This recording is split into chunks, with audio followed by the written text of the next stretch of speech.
حاضرین محترم، یہ جمادی الاخری کا مہینہ ہے اور اس کی 22 تاریخ کو یوم وصال ہے امیر المومنین، خلیفۃ المسلمین، امام المتقین، اصدق الصادقین حضرت سیدنا ابو بکر صدیق اکبر رضی اللہ تعالیٰ عنہ کا۔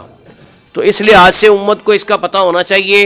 آج جب ہم جائزہ لیتے ہیں تو عام عوام تو کجا، بڑے پڑھے لکھے لوگوں کو بھی یہ پتہ نہیں ہے کہ 22 جمادی الاخری یوم وصال ہے حضرت ابو بکر صدیق رضی اللہ تعالیٰ عنہ کا، جو کہ پتہ ہونا چاہیے کہ وہ پہلے مسلمان ہیں، پہلے خلیفہ ہیں، اسلام کے پہلے خطیب ہیں، اور انبیاء اور رسول کے بعد سب سے پہلا نمبر بھی فضیلت میں انہی کا ہے۔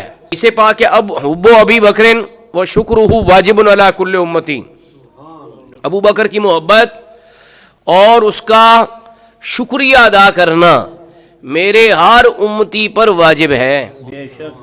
تو محبت تو اللہ کا فضل ہر مسلمان کے دل میں سیدنا ابو بکر صدیق اکبر کی موجود ہے، سب کہیں الحمدللہ۔ حدیث پاک ہے، فرمایا جس نے مجھ پہ احسان کیا میں نے سب کا صلہ دے دیا ہے سوائے ابو بکر صدیق کے، اس کے احسانات کا صلہ خود اللہ پاک قیامت والے دن عطا فرمائے گا۔ اب سب سے پہلے احسان تو یہ دیکھیں کہ 7 غلام ایسے تھے جن کو اسلام قبول کرنے کی پاداش میں مارا جا رہا تھا، پیٹا جا رہا تھا، ان میں حضرت بلال بھی تھے۔ ان کا مالک جو ہے ان کو مارتے مارتے تھک جاتا تو دوسرے کو سپرد کر دیتا، تم مارو، وہ تھک جاتا تو تیسرے کے سپرد کر دیتا، پھر گلے میں رسی ڈال دیتے حضرت بلال کے اور مکے کی گلیوں میں گھسیٹتے پھرتے اور تپتی ریت کے اوپر لٹا دیتے اور سینے پر پتھر کی سیل رکھ دیتے، لیکن اس کے باوجود حضرت بلال کہتے احد احد، اللہ ایک ہے، اللہ بہت معبود ہو سکتے۔ حضرت بلال نے غلام ہو کر بھی حق گوئی اور بے باکی میں ڈنکے کی چوٹ پر حق بیان کرنے میں کوئی کسر چھوڑی، یہ اس میں ہمارے لیے بھی درس ہے۔ آج لوگ کہتے ہیں یار میں فلانی بات نہ کرو، بندہ فلانا ناراض ہو جائے گا، رشوت خوری کے خلاف بات نہ کرو، فلانا رشوت خور ناراض ہو جائے گا، کرپشن کے خلاف بات نہ کرو، کرپشن والا ناراض ہو جائے گا، گستاخ کے خلاف بات نہ کرو، گستاخ رسول ناراض ہو جائے گا۔ یہ مصلحتیں ہماری ہی ہیں، لیکن حضرت بلال نے غلام ہو کر اور نوکر ہو کر مالک کی جو بھی اس کے نظریات تھے ان کو برا کہنے میں کوئی ڈر محسوس نہیں کی۔ یہ بھی ہمارے لیے ایک میسج ہے نا، اس لیے کہنے والا کہتا ہے تپدی ریت اتے کلمہ پڑھیا، تپدی ریت اتے کلمہ پڑھیا، بلال نہ کفر تے ظلم تو ڈریا، ایویں عشق نہ ملدا سولا بھائی مدنی آقا دا۔ عاشق رسول کے لانا تو آسان ہے کہ ہم عاشق رسول ہیں، لیکن جب اس عشق کے امتحان کی باری آتی ہے تو اس امتحان میں کوئی پورا اترتا ہے، تو حضرت بلال اس امتحان میں پورے اترے اور تان کے نبی پاک صلی اللہ علیہ وسلم نے حکم فرمایا اے ابو بکر بلال کو خریدو۔ آپ گئے، حکم ہو گیا تھا، آپ نے یہ نہیں کہا یا رسول اللہ میں گھر میں پتہ کر لوں میرے پاس پیسے ہیں کہ نہیں، ہاں جی گھر میں جائزہ لے لوں کہ میرے پاس پیسے ہیں کہ نہیں، یہ نہیں کہا یا رسول اللہ آمنا وصدقنا، حکم ہو گئے۔ اسی لیے حدیث پاک میں ہے کہ نبی کریم صلی اللہ علیہ وسلم ابو بکر صدیق کے مال میں اس طرح تصرف فرماتے تھے جیسے اپنا مال ہوتا ہے۔ یہ بھی سرکار نے فرمایا کہ کسی کے مال نے، یہ ترمذی شریف کی حدیث نمبر 3661 ہے 3661، کہ کسی کے مال نے مجھے اتنا نفع نہیں دیا جتنا نفع ابو بکر کے مال نے مجھے دیا، یعنی وہ مال ہی ایسی برکت والا ہے کہ اس نے اتنا مجھے نفع دیا ہے۔ اور شرح معنی الاثار میں اتنا مزید ہے کہ جب سرکار نے یہ فرمایا نا کسی کے مال نے مجھے اتنا نفع نہیں دیا جتنا ابو بکر کے مال نے دیا ہے، تو حضرت ابو بکر صدیق رو پڑے اور عرض کی یا رسول اللہ حل انا و مالی الا لک یا رسول اللہ، یا رسول اللہ میں بھی اور میرا مال سب کچھ آپ کا ہی تو ہے، ہاں جی اللہ اکبر۔ تو حکم ہو گیا، گئے امیہ کے پاس اور کہا کہ بھائی بلال کو میں خریدنے آیا ہوں۔ اس نے کہا ہماری تو گیم بنی ہوئی ہے، کھیل بنی ہوئی ہے کہ بچے گھسیٹتے پھرتے ہیں مکے کی گلیوں میں، تو یہ کھیل ختم ہو جائے گا، تو لہٰذا اتنے پیسے مانگو کہ نہ پیسے ہوں گے نہ یہ غلام فروخت ہوگا۔ انہوں نے کہا جی 8 اوقیہ سونا جو 32 تولے سونا آج کا بنتا ہے، آج کل سونے کے تولے کا ریٹ کیا ہے جی 2,77,000 روپے ہیں، تو 77,000 کو بھی اگر آپ سکپ کر دیں 2 لاکھ ہی لیں تو 64 لاکھ تو یہی بن گیا، کروڑوں روپے قیمت مانگ رہا ہے کہ بھائی نہ پیسے ہوں گے نہ کوئی دے گا نہ بلال فروخت ہوگا، اور ہماری یہ گیم چلتی رہے گی, ہماری کھیل بنی ہوئی ہے, روز مارتے ہیں پیٹتے ہیں, اس کو نشان عبرت بنانا چاہتے ہیں, تو آپ نے دوسری بات نہیں کی, 32 تولے سونا ان کے حوالے کر دیا. آپ پکڑ کے لے آئے اور حضور کی بارگاہ میں پیش کر دیا, یا رسول اللہ آپ کے حکم پر میں نے عمل کر لیا ہے, بلال کو خرید کر لے آیا ہوں.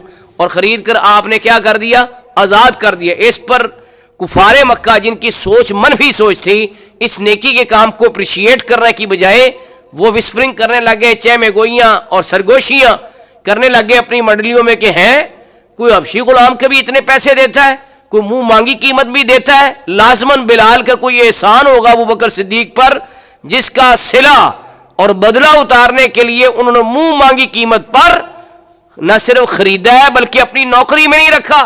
یہ ان کے لیے بڑا ریلیف ہو سکتا تھا کہ اپنے پاس نوکری کے لیے رکھتے تو مار سے تو بچا لیتے نا, لیکن یہ ان کی نیکی کا اعلیٰ ترین اخلاص ہے کہ اپنے پاس انہوں نے نہیں رکھا, اپنی نوکری اور غلامی میں نہیں رکھا, بلکہ کہا اسلام کے لیے آزاد کر دیا ہے. تو یہ بات زمینی ہو رہی تھی, کافروں کو کہہ لگے نہیں یہ تو ہو ہی نہیں سکتا بھائی, یہ لازماً بلال پہ کوئی احسان ہے, بلال کا کوئی احسان ہے ابو بکر پہ, اس کا بدلہ دینے کے لیے منہ مانگی قیمت پر کوئی بارگیننگ بھاؤ تاؤ مول تول نہیں کیا, بلکہ منہ مانگی قیمت پر خرید کر آزاد کر دیا ہے. تو یہ لازماً یہ کوئی احسان کا بدلہ اتارنے کے لیے ہے.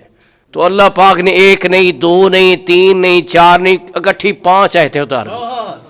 30ویں پارے میں سورۃ اللیل میں ایک آیت کو سمجھ کے پڑھ لیں تو 100 نفل پڑھنے کا ثواب ملتا ہے. 5 آیتیں میں پڑھنے لگا ہوں. اب آپ کا حق بنتا ہے کہ بلند آواز سے ذرا کہیں سبحان اللہ, اللہ کا شکر ادا کریں کہ آیات قرآنی آپ کو سننے کو مل رہی ہیں.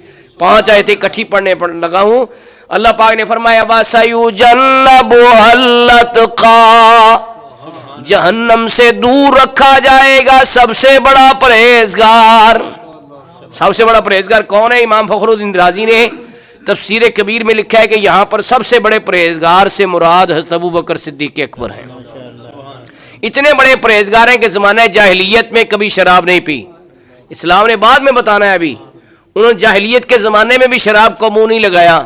اتنے پرہیزگار تھے کہ زمانہ جاہلیت میں لوگ بدکاری کرتے تھے, زنا کاری کرتے تھے.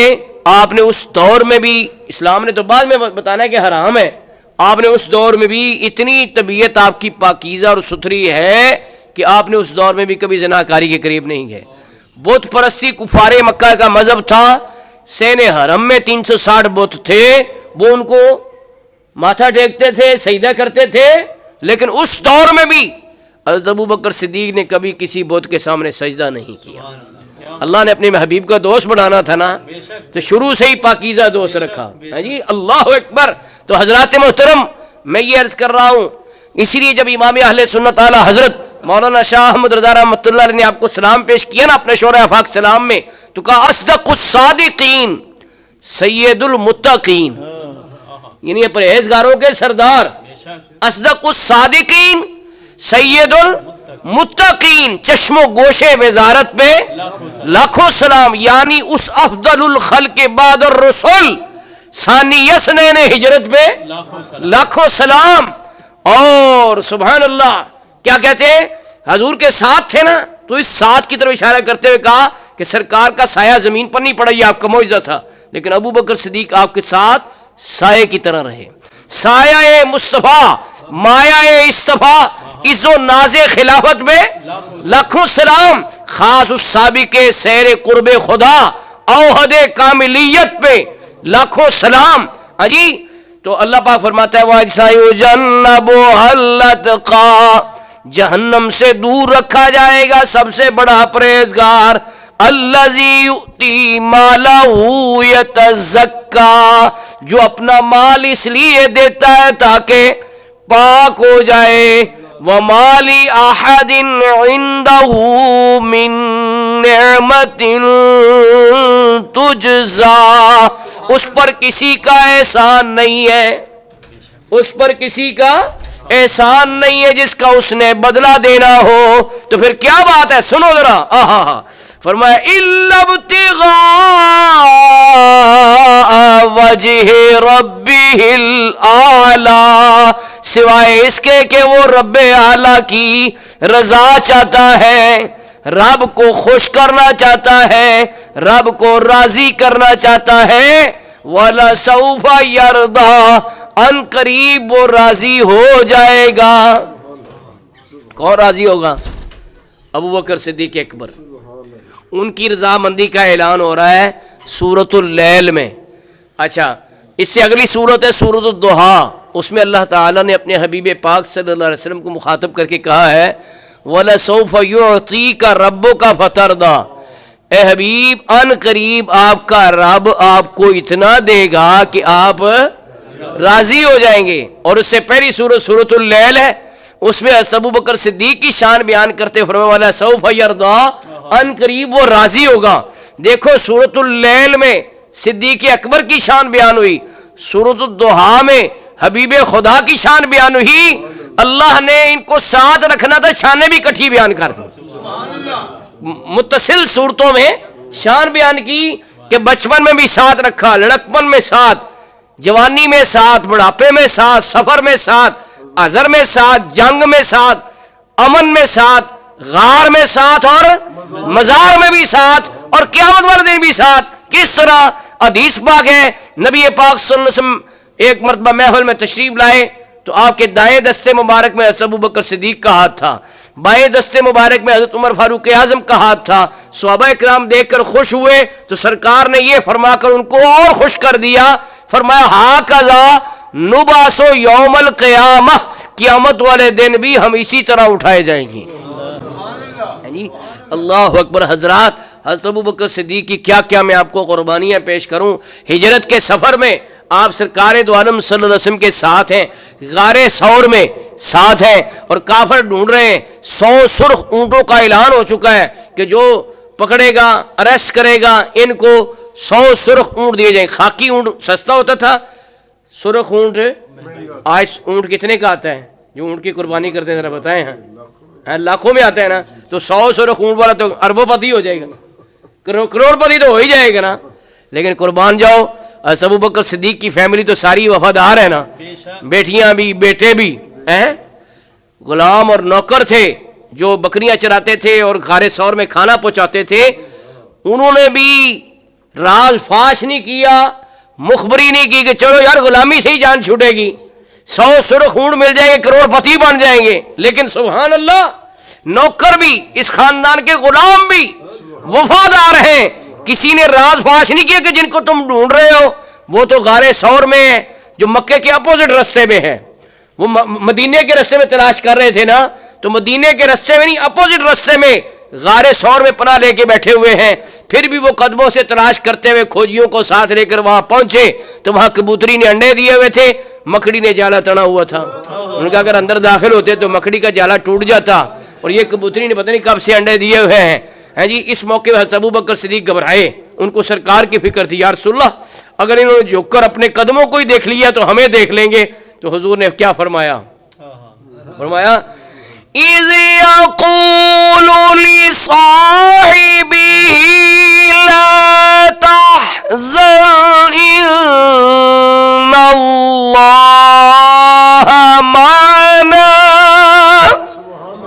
جب وہ اپنے صحابی سے کہتے تھے، اپنے ساتھی سے کہتے تھے، اس لیے یہاں مفسرین نے بڑی خوبصورت بات کی ہے کہ ہر صحابی کی صحابیت حدیث سے یا تاریخ سے ثابت ہے، لیکن حضرت ابو بکر صدیق کی صحابیت کی شان یہ ہے کہ وہ قرآن پاک سے ثابت ہے۔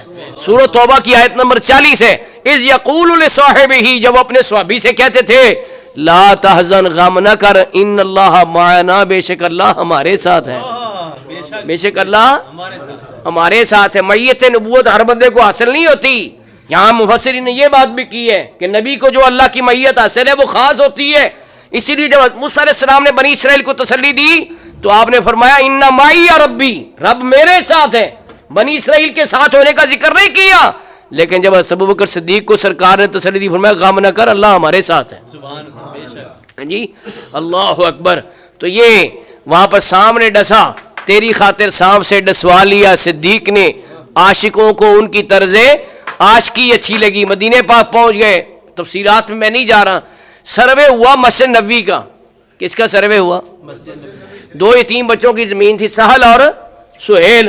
ان کا جی ہم تحفہ نہیں دیتے ہیں کہ اس پہ مسجد بنا دیں۔ کون سی مسجد؟ جس میں ایک نماز پڑھیں گے تو کتنی نماز کا ثواب ہوگا؟ جس میں ریاض الجنہ بھی ہے، جنت کا باغ، جس میں مصلی رسول بھی ہے، جس میں محراب نبی بھی ہے، جس میں روضہ رسول بھی اب ہے، اور جس میں امہات المومنین کے حجرے ہیں جن میں صبح کا چبوترا ہے، اتنی فضیلتوں والی مسجد، اس کی جگہ کا انتخاب ہو رہا ہے، تو حضور نے فرمایا کہ یہ جو زمین ہمیں پسند آ گئی ہے، اس پہ مسجد بنائیں گے۔ تو بچوں نے کہا جی مفت دیتے، کہا نہیں، جو مارکیٹ ریٹ ہے بتاؤ۔ مارکیٹ ریٹ پتہ کیا گیا 5000 درہم۔ آپ نے حضرت ابوبکر صدیق کو حکم فرمایا ابوبکر پیسے نکالو، پیمنٹ کرو۔ یعنی وہ بات جو میں نے کی نا کہ ایسے تصرف کرتے تھے جیسے اپنے مال میں ہوتا ہے۔ تو جناب وہ مسجد منتخب ہو گئی اور جناب مسجد کا آغاز ہو گیا۔ آج آپ اس مسجد میں جس میں نماز پڑھتے ہیں اس میں ایک بندہ نماز پڑھے باجماعت تو کتنی نمازوں کا ثواب ہے؟ 27 کا۔ لیکن مسجد نبی میں نماز پڑھے تو کتنی نمازوں کا ثواب ہے؟ 50,000 نمازوں کا ثواب ہے۔ ہاں جی، اللہ اکبر۔ تو حضرات میں یہ عرض کر رہا ہوں کہ سب کو اپنا اپنا ثواب ملے گا، لیکن سب کا ملا کر ابوبکر صدیق کو ملے گا۔ کیوں؟ اس لیے کہ مسجد کا پلاٹ انہوں نے دیا تھا، ہاں جی، اس کی قیمت، اس کو ثواب جاریہ کہتے ہیں کہ بندہ دنیا سے چلا بھی جائے تو اس کے ثواب کا میٹر بند نہیں ہوتا، وہ چلتا ہی رہتا ہے۔ اس کو ثواب جاریہ کہتے ہیں۔ تو ایسے نیک کام کرنے چاہیے، باقی کوٹھیاں کاریں ادھر ہی رہ جانی ہیں۔ نیک کام کر کے جاؤ، دنیا سے چلے بھی جاؤ گے تب بھی نیکیوں کا میٹر، جیسے آج حضرت ابوبکر صدیق کا میٹر چل رہا ہے۔ ایک نماز کا حساب لگاؤ حضرات، ہزاروں لاکھوں بندہ ایک وقت کی نماز پڑھتا ہے، تو ہر ایک کو 50,000 کا ملا، سارا کا ٹوٹل کر کے ابوبکر صدیق کو مل گیا، تو نیکیاں کہاں پہنچ گئیں؟ تو یہی تو وجہ ہے کہ انبیاء اور رسول کے بعد سب سے افضل آپ ہیں کہ آپ جتنی نیکیاں کسی نے نیکیوں۔ حضرت علی المرزا نے فرمایا کہ جو مجھے ابو بکر و عمر سے افضل کہے گا میں اسے 80 کوڑے ماروں گا۔ یعنی اس سے اتنا ناراض اور ناخوش ہوں کہ اس نے یہ غلط بات کیوں کی ہے، اس لیے فرمایا علی ہے اس کے دشمن، اور وہ دشمن علی کا ہے جو دشمن عقل کا دشمن ہوا صدیق اکبر کا۔ مال کی قربانی کا عرض کر رہا تھا، غزوہ تبوک کے موقع پہ سارا مال حضور کی بارگاہ میں پیش کیا۔ سرکار نے فرمایا ابو بکر گھر والوں کے لیے کیا چھوڑا ہے؟ تو کیا کہا؟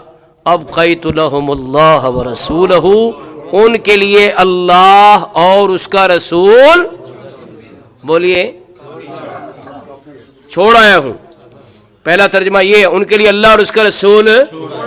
تو حضور سے تو سامنے گفتگو ہو رہی ہے، کہتے ہیں اللہ اور اس کا رسول گھر والوں کے لیے چھوڑ آیا ہوں، اور گفتگو سرکار سے ہو رہی ہے۔ حاضر ناظر کی اور کیا دلیل چاہیے آپ کو؟ یہ ابو بکر صدیق کا عقیدہ ہے، اور میں دعوے کے ساتھ یہ کہتا ہوں کہ اہل سنت و جماعت کا سارا عقیدہ حضرت ابو بکر صدیق کے عقیدے کے مطابق ہے۔ جو پہلے مسلمان ہیں مردوں میں، سب سے پہلے اسلام کس نے قبول کیا ہے؟ ابو بکر صدیق اکبر نے۔ تو اس بات کو علامہ اقبال نے یوں نظم کیا کہ پروانے کو چراغ تو بلبل کو پھول بس،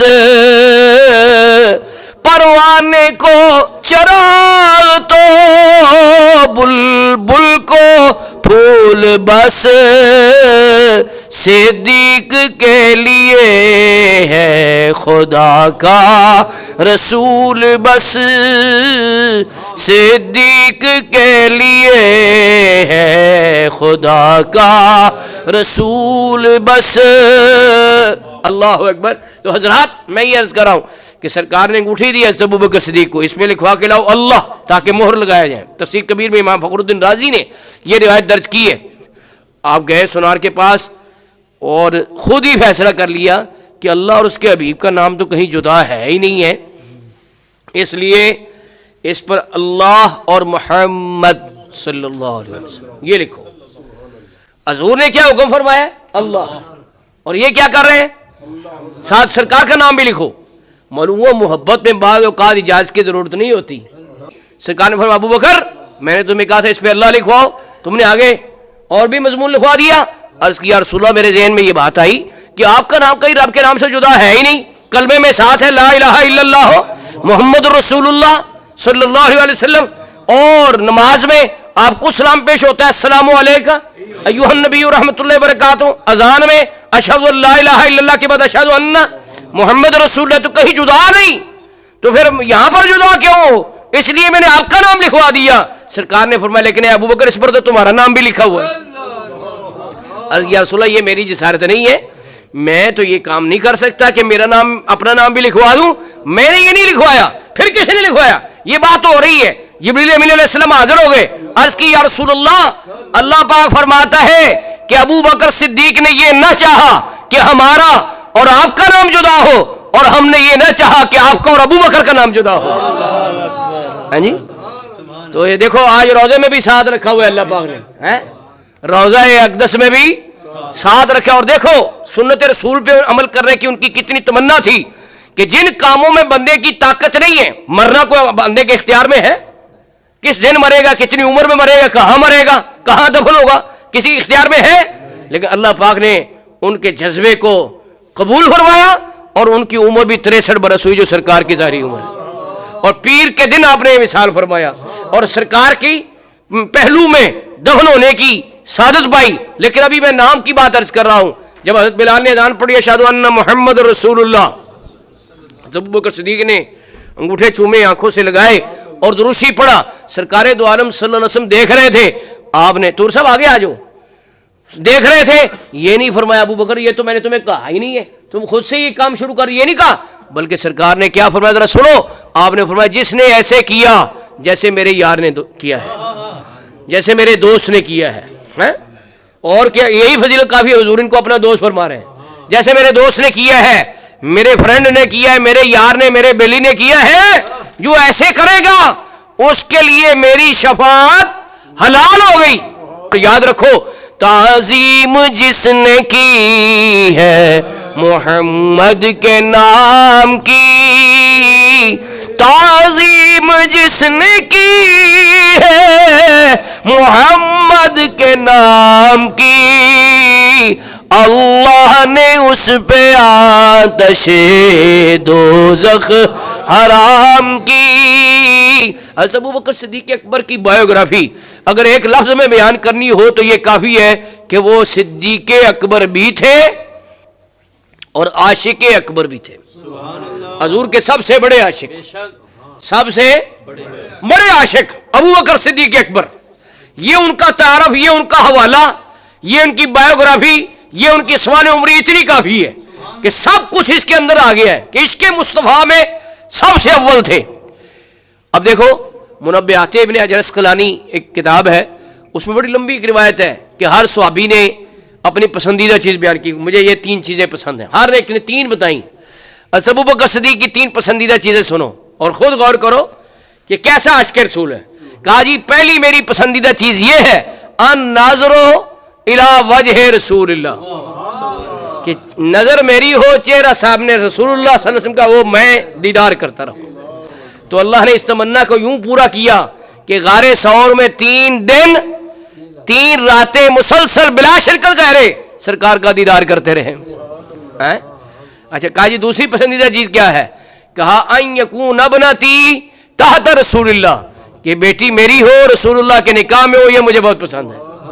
تو اللہ نے اس تمنا کو پورا کیا. سیدہ عائشہ صدیقہ طیبہ طاہرہ مومنوں کی ماں حضرت ابو بکر صدیق کی بیٹی ہیں, ان حضور کی زوجیت میں آنے سے مومنوں کی ماں بن گئیں. سورت نور میں ان کی طہارت و عفت و عصمت و پاکیزگی پر ایک نہیں 18 آیتیں نازل ہوئی. امام محمد رضا کہتے ہیں یعنی ہے سورہ نور جن کی گواہ, ان کی نورانی صورت پہ لاکھوں سلام. تو حضرات میں یہ عرض کر رہا ہوں, یہ تمنا بھی پوری ہو. کہا جی تیسری پسندیدہ چیز بتاؤ. کہا انفاق و مالی علی رسول اللہ, مال میرا ہو رسول اللہ پہ خرچ ہو جائے, یہ مجھے بہت پسند ہے. تینوں پسندیدہ چیزیں سرکار دو عالم صلی اللہ علیہ وسلم سے متعلق ہیں. یہ عشق رسول میں آپ کے مقام کی طرف اشارہ یہ بات کر رہی ہے. تو حضرات محترم حضرت ابو بکر صدیق کی عظمتوں کا بیان تو بہت طویل ہے, میں وائنڈ اپ کر رہا ہوں.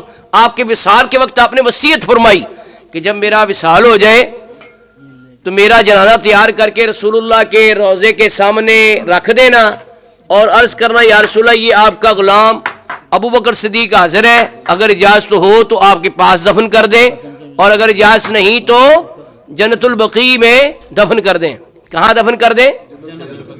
اچھا, اب اس بات سے یہ پتہ چلا, یہ علم ہوا اور عقائد کی دنیا میں یہ اصلاح ملی کہ آج لوگ کہتے ہیں رسول اللہ زندہ ہے کہ نہیں, استغفر اللہ, لیکن ابو بکر صدیق اکبر کا عقیدہ ہے کہ تو زندہ ہے واللہ, تو زندہ ہے واللہ, میرے چشم عالم سے چھپ جانے والے، چمک تجھ سے پاتے ہیں سب پانے والے، میرا دل بھی چمکا دے چمکانے والے۔ تو جناب ان کا عقیدہ یہ اس لیے کہا کہ حضور کے روزے کے سامنے کھڑے ہو کے عرض کرنا۔